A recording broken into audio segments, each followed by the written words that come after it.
Now, this is something that I have been waiting for literally years. I cannot believe it took this long to get a season 2 for Sandman. The first Sandman series, the first season of the Sandman was just so good.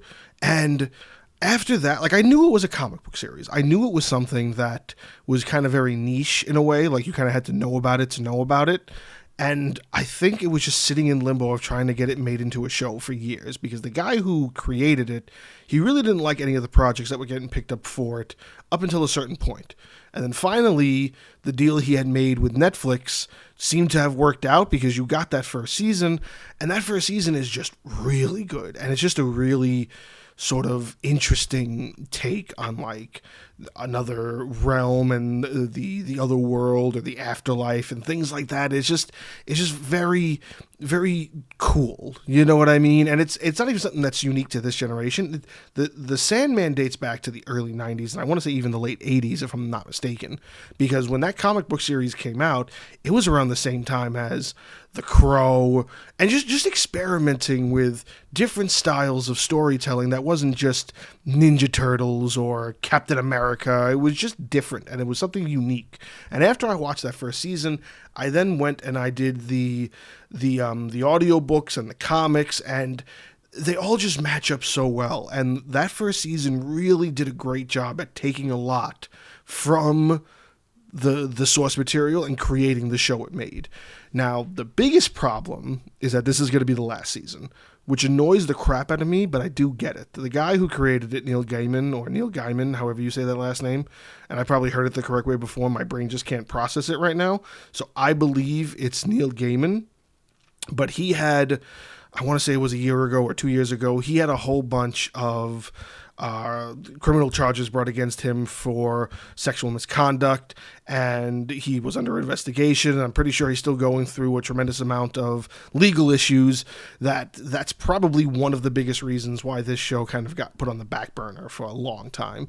That and the pandemic, and there's a lot of things that floated around this show kind of falling into limbo, because it's been, I want to say, at least 3 years, and it was greenlit for a second season pretty much immediately, and it's in the same boat as, like, Stranger Things. Like, Stranger Things, we're finally getting the final season in, like, November, after that's been done for, like, 3 years as well, so it's very weird that we're waiting this long to get these things, but the pandemic was still, like, such a, it took such a hit on film and cinema and series and television. It really gave everybody sort of a run for their money. So the Sandman season 2 is finally coming out, and I'm guessing it's because they were probably so far in production. I haven't really looked into it, so I'll say that right off the bat. If I'm wrong about anything, feel free to correct me, but I'm pretty sure a lot of those legal things kind of was almost meant to stop it in their track, but they were probably so far into production that they basically said, let's just finish it.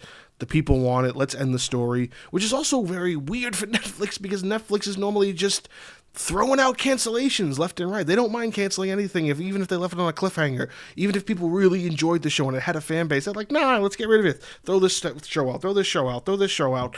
I can name like 5 off the top of my head. Archive 81, Jupiter's Legacy, Sense8. There's just been so many examples of Netflix just not caring. So the fact that we're even getting somewhat of a finale, even if it might feel rushed, I'll at least try to take something away from it, because at least they're saying this is it, and we're gonna get the finale, whatever the finale could possibly be, and it's just more Sandman, and it just was really good. Like, I haven't heard a negative thing about that for a Sandman, and if anybody's trying to say that it wasn't really stuck to the source material, I, for one, felt like it was at least 90% as accurate as possible to the source material as it could get. For what they built on that story, they did a lot from the comics. They did a lot from those first, I want to say, 12 issues, which is what that first season is based on. Now, mind you, it's like 75 issues, The Sandman. Probably more. I'm probably lowballing it a little bit, but if I remember correctly, it's anywhere from 65 to 75 issues at least, minimally.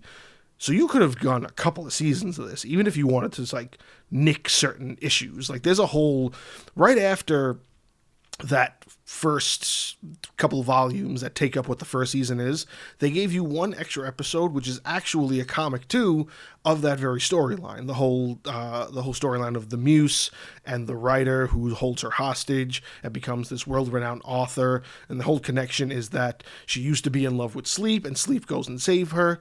That's real source material. That's 100% a comic. But there's another one after that they didn't adapt, and it has to do with this weird connection between Shakespeare and the Sandman and A Midsummer Night's Dream basically being reality, and Shakespeare kind of being exposed to that and saying, hey, no one's going to believe this, so let me write a play about it, and that's where you get A Midsummer's Night's Dream. It's very, very weird, but it's entertaining, to say the least. So I'm very excited about this. It's another one of these things where they're releasing it in packs. You know, what is it? Volume 1 comes out next week, and Volume 2 comes out at the end of July. I mean, why? Just give it to us. I don't understand.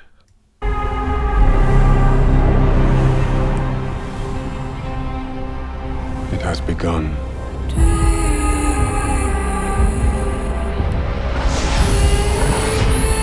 Dream is returning to hell. Lord Morpheus comes to us in a futile attempt to free one he loves from our domain. Hell is anticipating his visit most avidly. Nada loved you. She was right. It is wrong for us to get involved with them. You know that. If I have committed a wrong, I must make it right. When one of the endless changes, that changes everything. Prepare yourself, Dream. The end is coming.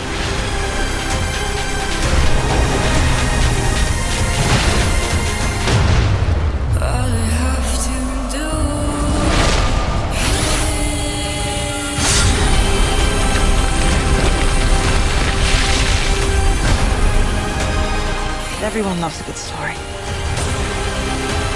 But all stories come to an end.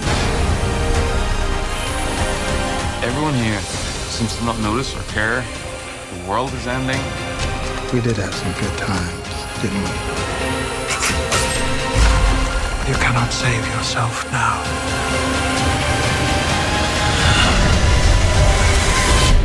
The dreaming will survive. Even if I do not.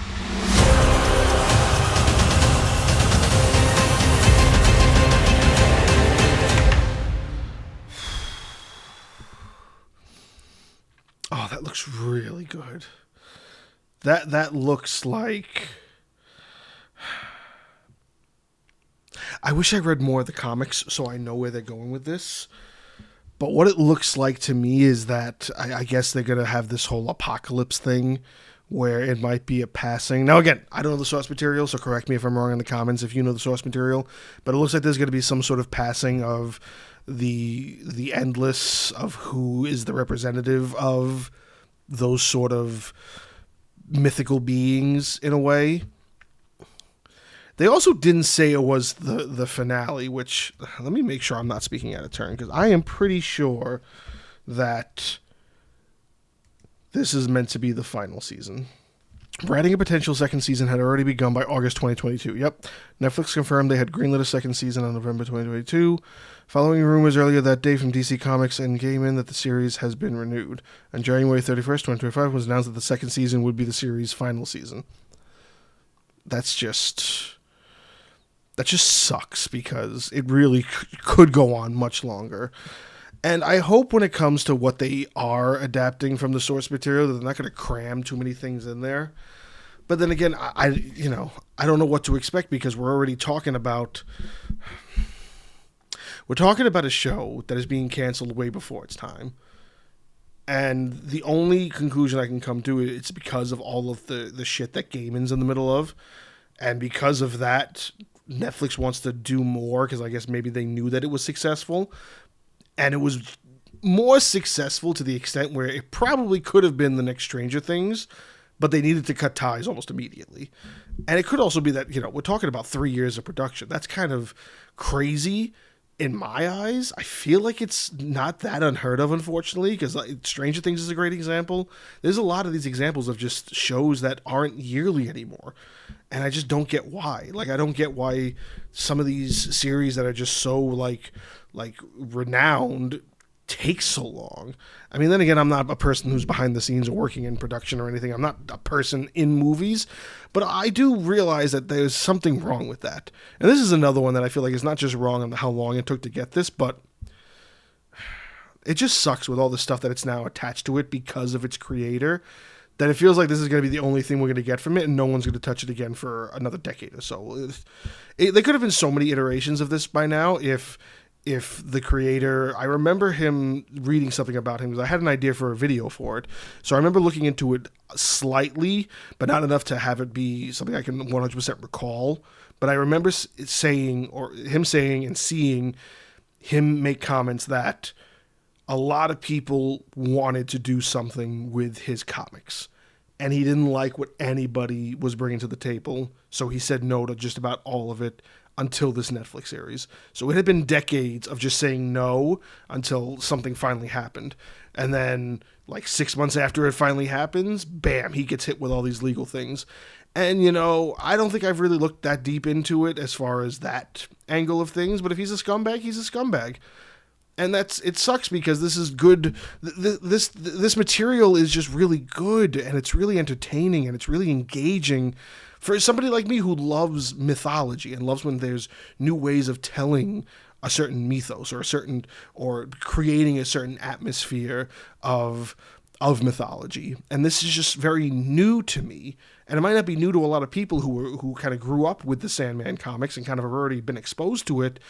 But it is still something that's refreshing because it's different. It's not always Zeus, and it's not always Hercules. It's literally the seven endless who are the basic beings of everyday life. You have sleep, you have death, you have lust. All of these things together kind of roll into this world that this series was really embodying perfectly. And we're only getting 2 seasons of it, and it sucks, but I am looking forward to this second season. I'm gonna be watching that first part, and then I'm gonna watch the second part, and then I'll probably do a video about the whole series come the end of it, probably on the Diary of a Cinephile portion of the channel. But yeah, that trailer does make it look really good, and it just upsets me because it's over. That's technically, If you made it this far, you are awesome. Give the video a like if you enjoyed it, and let YouTube know I'm doing a good job. Consider subscribing to the channel if you haven't already, and check out the other videos in the studio. All of this helps support me and the channel, so it is very appreciated. Whether you're new or returning, thanks for watching. Cheers.